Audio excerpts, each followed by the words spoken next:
So it's time for you to get a new job. And maybe you're starting in some sort of industry just out of college, or maybe you're looking for a new career. But the thought must cross your mind. Should I work for a big company or a small company? And now you have nothing to fear, Keenan is here. That's exactly what we're going to go over today, kind of a pros and cons look at big companies versus small companies. And this is coming from a guy who has worked for 2 Fortune 500 multi-billion-dollar big companies. But I'll try to be unbiased as I can be, especially when I'm sharing my own experiences.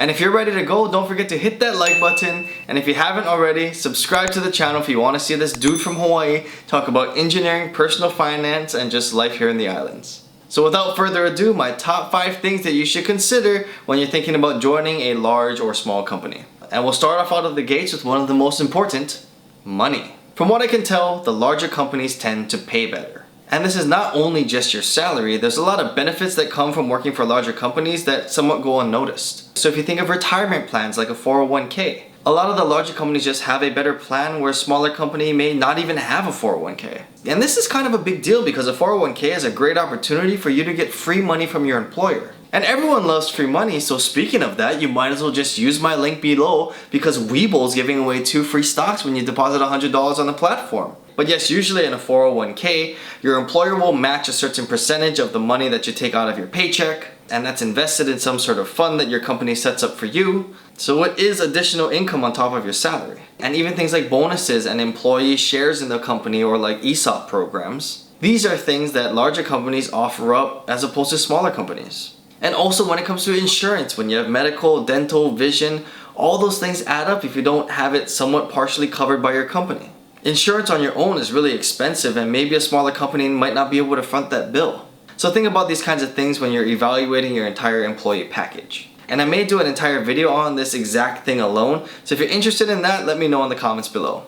So I view those things, your salary, bonuses, stock options, and insurance, all as part of like a bigger employee package. But there's also other things that a larger company can provide that has some sort of monetary value. So a lot of big companies are very big on training. And most times this is provided to you for free. So you get to expand your knowledge without paying any money out of pocket, and that's a pretty good deal considering all the way up to this point, if you've been going to school, you've been paying to learn. Now you can get paid to learn. Larger companies also probably have some sort of reimbursement programs, whether it be like a wellness reimbursement. And even sometimes too, when I got sent to like LA, China, Brunei, they sponsored my trip and I got to kind of travel the world for free. So it kind of sounds good, right? Like, wow. Financially, it makes sense to go to a larger company. But a lot of times when you just focus on money, it's usually not the greatest decision. So some things you want to consider besides money is maybe your quality of life at a larger company. Larger companies tend to expect you to work more hours, so maybe that affects your quality of life in a negative way. Also, company reputation is kind of a big deal. Even though you work for a big company, if they don't have a very good reputation, you'll also take on that reputation. And a lot of times, to me, the best decision is somewhere in the middle. And it always depends on company to company. I guess just kind of the general theme of this is don't base your decision solely on money. But what I can tell for the most part, the larger companies will pay a little bit better. So if not money, what else? And that leads us into career advancements and opportunities. So if you're watching this video, you likely want to be somebody in your career. You don't just want to be just the entry-level guy your whole time. You want to be able to move up and improve your quality of life. So when you work for a larger company, you'll become a part of a larger network in a sense. So like for my company in construction, the larger companies will work on the higher profile jobs. Like you'll get like the $300 million jobs, $150 million jobs, as opposed to maybe like the $400,000 or $1 million jobs. And just the prestige that comes with these higher profile clients, projects, things like that. You can get exposed to all these different higher level people. But this can also work both ways. What I mean by that is when you work for a smaller company, you sometimes get these opportunities a little bit earlier in your career. Because sometimes at a smaller company, you're a little bit closer to the top than probably you would be at a larger company. How much interaction do I have with the CEO of my company on a day-to-day basis? 0. I mean, the CEO is not even in Hawaii. We're just a sub-district of the whole bigger picture. But when you're working at a smaller company, the owner of the company may be, 2 doors down from your cubicle. So you might have a lot easier access to these people in higher positions, and you can learn from them, and they can probably get you into those higher level conversations a little bit faster than if you're in a big company. So for like my example in construction, for us to be like a construction project manager, we'll have to be in the industry probably about 5 to 6 to maybe 8 to 10 years. At a smaller company, sometimes they call you a project manager right out the gate. So you'll be kind of thrown into the fire. You'll have to wear multiple hats at a smaller company. You won't have to do just like the monotonous tasks that you do at a larger company, but maybe you're doing a lot more cost estimating, or maybe you're doing more negotiations, and you're doing things that you probably wouldn't do for like 3 to 4 years if you worked at a larger company. So in that sense, working for a smaller company may accelerate your growth in a career. But I will also say this, there is no reason why you shouldn't be able to seek out some information or get access to certain people even if you're at a larger company. Maybe it might be a little bit more intimidating, but sometimes you just have to put yourself out there and create the opportunity for yourself,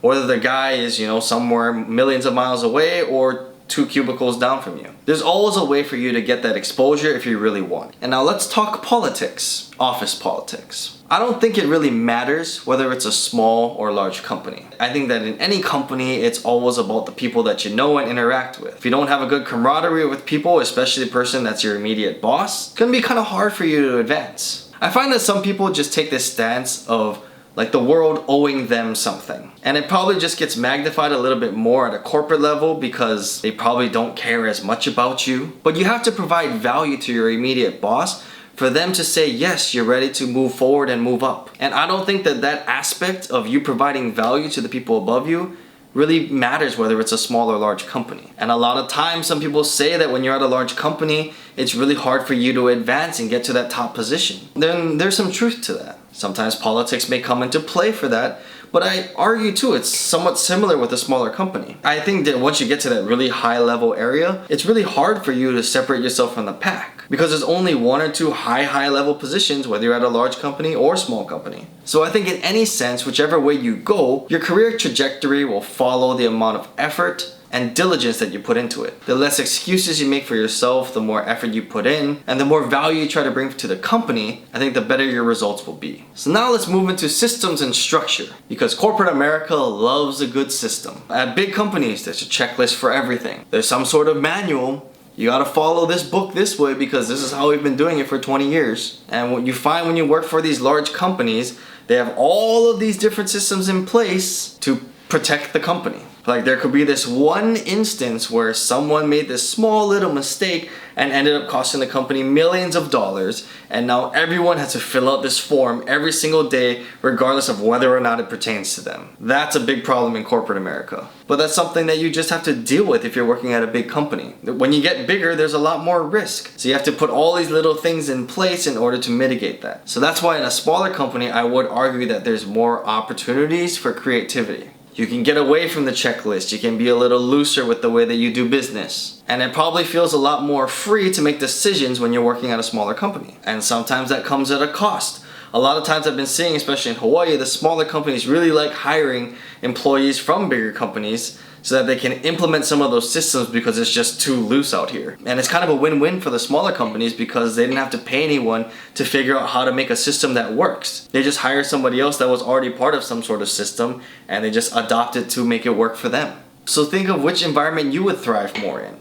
One that has more structure or one that allows you more flexibility in how you actually work in the workplace. And now let's go to impact. I feel like people that are labeled millennials really care about impact. How much do you feel that you're bringing to the table? Do you feel like you're just a number, or do you feel like you're making a difference? In a corporate company, in a very large company, you can feel like you're just a number. And in the real big scheme of things, you are. The people that you deal with day to day, you are not, but in the very big picture, corporate America wise, the reality is that the business comes before the people. And this will be present in varying degrees depending on the company that you work for. Because I'm sure there's small companies out there that also still treat you like a number. So that's why I think it's so important for you to do research on the different companies that you want to work for and understanding the people that you're going to be with. Because I think that's what really matters in terms of the impact that you're going to make within the company. If you're working with people that allow you to extend your abilities, that's a very good place for you to grow. But if you work at a place that treats entry-level people like crumbs, you won't feel like you have a big impact and it probably won't be a very fulfilling job. And that's why I said at the beginning it's so important not to just look at money.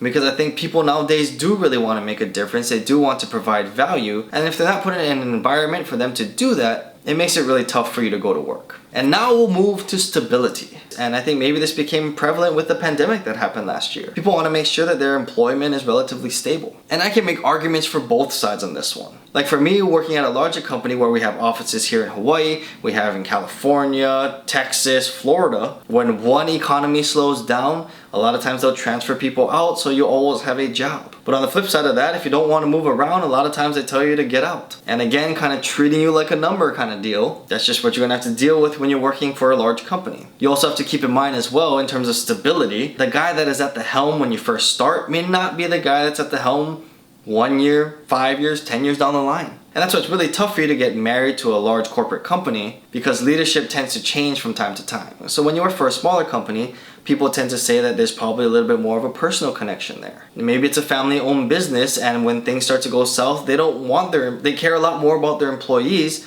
so they don't want to just let them go out to the streets. They want to make sure they find creative ways to keep them employed. But again, when things really go downhill, the smaller companies won't have that capacity to front all that financial burden for too long. So I think on this one, stability probably has to do more with the industry and probably just the inner workings of the company as a whole, rather than whether it's a small or big company. So I've thrown out a bunch of thoughts there. So what's my advice to you? I think first and foremost, you have to know what you want. You have to know what you value. Why do you want to go into work? Is it purely about money? Is it about working for a company with a great reputation so you can build your resume? Is it just learning in the industry, or are you targeting specific people that you want to be exposed to in the industry? And once you have a clear direction, then you can make an informed decision on which way you want to go. Personally for me, and maybe I'm a little bit biased, I think it makes just slightly more sense for you to start off at a larger company. Because one, you can make a little bit more money and you get to learn all the different systems that go in place to create sort of an organized workplace. And that can kind of give you a little boost in creating wealth for your financial future. And then from that point, if you want to move to a smaller company, you have the freedom to do so and you bring a different perspective. And I think it's a lot easier for you